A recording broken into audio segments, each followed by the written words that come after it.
वो महिला कौन है जो पुतिन से डायरेक्ट पंगा लेती है और ट्रंप को कहती है बकवास, लेकिन घर में भगवान राम और कृष्ण की तस्वीर लगाती है और मोदी के साथ बगीचे में टहलती है। अमेरिका के पास होंगे बड़े बड़े सामान, रूस के पास भी लाइन लगी होगी, लेकिन दुनिया में वही सुपर पावर कहलाएगा जिसके साथ भारत जाएगा। मोदी से दोस्ती के लिए दुनिया कैसे लाइन लगाती है, 3 दिनों की विदेश यात्रा शक्तिशाली भारत की कहानी बताती है। सोशल मीडिया पर इस वक्त जो तस्वीर सबसे ज्यादा लाइक की जा रही है वो ये तस्वीर है। पीएम मोदी बागीचे में टहल रहे हैं, उनके साथ एक महिला है। ये महिला कौन है आप में से ज्यादातर लोगों को पता चल गया होगा, लेकिन हम इससे आगे की कहानी बताने जा रहे हैं। इनका नाम है मेटे फ्रेडरिक्सन, डेनमार्क की प्रधानमंत्री।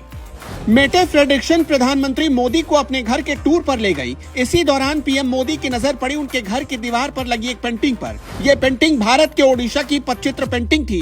पटचित्र पेंटिंग में रामायण और महाभारत में भगवान के किरदारों को पेंटिंग के जरिए वर्णन किया जाता है। केंद्रीय मंत्री धर्मेंद्र प्रधान के ट्वीट से ये पता चलता है।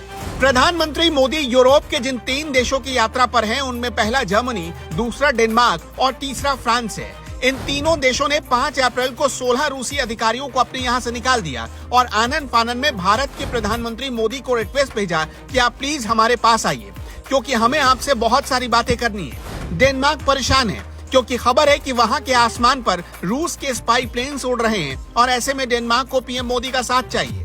दुनिया 3 हिस्सों में बटी है और तीनों हिस्सा घूमकर मोदी के पास बार बार आता है और कहता है कि प्लीज आप हमारे साथ आ जाइए। दुनिया जानती है कि भारत जिसकी तरफ गया उसकी ताकत बढ़ जाएगी। ऑफ कोर्स डेनमार्क भी यही चाहता है। डेनमार्क के जिस महिला ने डोनाल्ड ट्रंप जैसे लोगों को कोई भाव नहीं दिया और डोनाल्ड ट्रंप तक को बैरंग लौटा दिया, जिस महिला ने खुलेआम पुतिन को चैलेंज किया और कीव की सड़क पर घूमने निकल गई, दुनिया के बड़े बड़े नेताओं से आंख में आंख मिलाकर बात करने वाली महिला कोई आम तो हो नहीं सकती है। एक बार की बात है जब डोनाल्ड ट्रंप अमेरिका के राष्ट्रपति हुआ करते थे, उनका डेनमार्क दौरा होने वाला था। डोनाल्ड ट्रंप चाहते थे कि ग्रीनलैंड डेनमार्क अमेरिका को बेच दे। इसी प्लानिंग के साथ वो डेनमार्क आ रहे थे। जैसे ही मेटे फ्रेडरिक्सन को ये पता चला, उन्होंने बिना संकोच डर के कह दिया कि ट्रंप बकवास करते हैं, ग्रीनलैंड ही रहेगा, कभी अमेरिका नहीं बनेगा। ऐसा ही कुछ रूस के राष्ट्रपति पुतिन के साथ भी किया। रूस और यूक्रेन के बीच डेनमार्क यूक्रेन के साथ खड़ा है। 21 अप्रैल को फ्रेडरिक्सन स्पेन के प्रधानमंत्री पेड्रो सांचेज के साथ यूक्रेन की राजधानी कीव के दौरे पर निकल गई, इस बात से बेखबर कि कीव के आसमान से क्या बरस रहा था। यूक्रेनी राष्ट्रपति वोलोडिमीर जेलेंस्की से मुलाकात की। इसके फौरन बाद फ्रेडरिक्सन ने यूक्रेनी सेना को 2700 M72 law light anti tank भेज दिया। यानी जो देश खुद को सुपर पावर कहते हैं, उनके नेताओं से भी 2-2 हाथ करने में फ्रेडरिक्सन पीछे नहीं हटती। लेकिन यही महिला मेटे फ्रेडरिक्सन जब भारत के प्रधानमंत्री मोदी से मिलती हैं तो उनकी मुरीद हो जाती हैं। जब कोपेनहेगन के बेला सेंटर में पीएम मोदी के साथ पहुंची तो भीड़ ने इतना जबरदस्त वेलकम किया जितना उनके देश में कल से पहले उनका भी कभी नहीं हुआ। ये देखकर मेटे फ्रेडरिक्सन को रहा नहीं गया, वो बोल पड़ी, मेरे दोस्त नरेंद्र मोदी जी, मुझे बहुत गर्व महसूस हो रहा है कि हम आपका स्वागत कर पाए।